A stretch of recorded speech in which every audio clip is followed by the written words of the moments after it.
prie Nemuno plataus, pasveikink ryto žarą, gimtasis Alytau.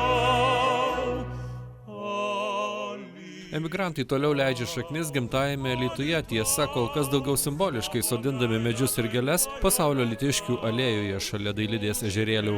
Pernai spalio mėnesį pasodinti medeliai, o dabar 120 rožių.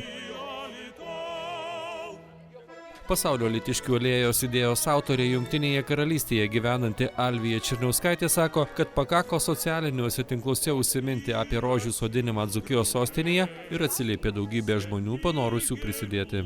Mes baltas rožės jau turėjom omeny praėjusiais metais ir buvo Lietuvos šimtmetis, tai buvom apsistoję ties 100, toks gražus skaičius, tačiau prijungus socialinėje erdvėje, Facebook'e, Alytiškių Jungtinėje karalystėje grupę, per vieną naktį atsirado 300 narių ir žmonės pradėjo aukoti už rožes ir pamatėm, kad mes tikrai galim tą 100 perkopti.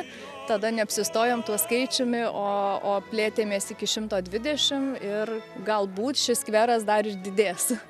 Miesto simbolis – baltos rožės, sodinamos šalia Šventos Elžbietos kongeneracijos padalinio Alytuje. Įleisti daigus panoro tiek Velykoms grįžę emigrantai, tiek šią idėją palaikantis kadenciją baigęs meras Vytautas Grigaravičius. Dabar kaip jau nuėjęs meras, jau šiandieną laisvas žmogus be pareigų, tai noriu toliau tos idėjos įgyvendinimą perduoti dabartiniam merui, Nerijui Cesiuliui, kad ir toliau šitą idėją būtų įgyvendinama ir alytiškiai ir toliau, nesvarbu, kurie begyventų, atvežtų ir dovanotų miestui medelius, krūmelius, o mes čia juos pasodintume, prižiūrėtume ir tokiu būdu tiesiog ta alėja taptų tokiu kaip ir visų alytiškių simbolių, nesvarbu, kurie begyventų. Perduodu. Ačiū labai.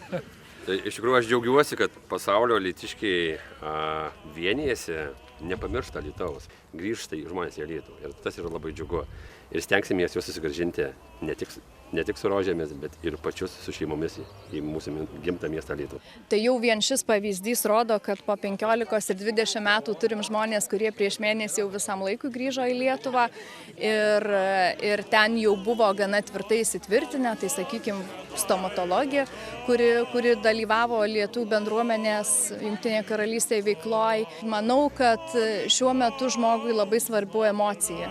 Jeigu jis mato teigiamas emocijas, mato, kad jis bus gerai priimtas ir tikrai laukiamas, tai tų sugrįžtančių padaugės. Idėjos autorė Alvija Černiauskaitė tikisi, kad šis takas, apsodintas pasaulio alytiškių daigais, bus ne tik taku į globalųjį pasaulį, bet ir keliu namo. Dar šiais metais čia planuojama sodinti šermukšnius, kurie atkeliaus iš Suomijos, kelias medelius atsiųs mūsų tautiečiai gyvenantys Rusijoje. Dar daugiau medžių bus sodinama rudenį. Tai šaunuolė, kad dirbate, nepažinojau jūsų, bet aš manau, kad ateityje bendrausime ir tos visos kitos akcijos, šermukšniai, kiek girdėjau, ir kiti dalykai, tai tikrai teks tęsti bendravimą, o čia tikiuosi mes pasirūpinsim, kad jau kai kitą kartą grįšite, tai pamatysite, čia viskas žydės. Ačiū labai. Gerai, ačiū labai.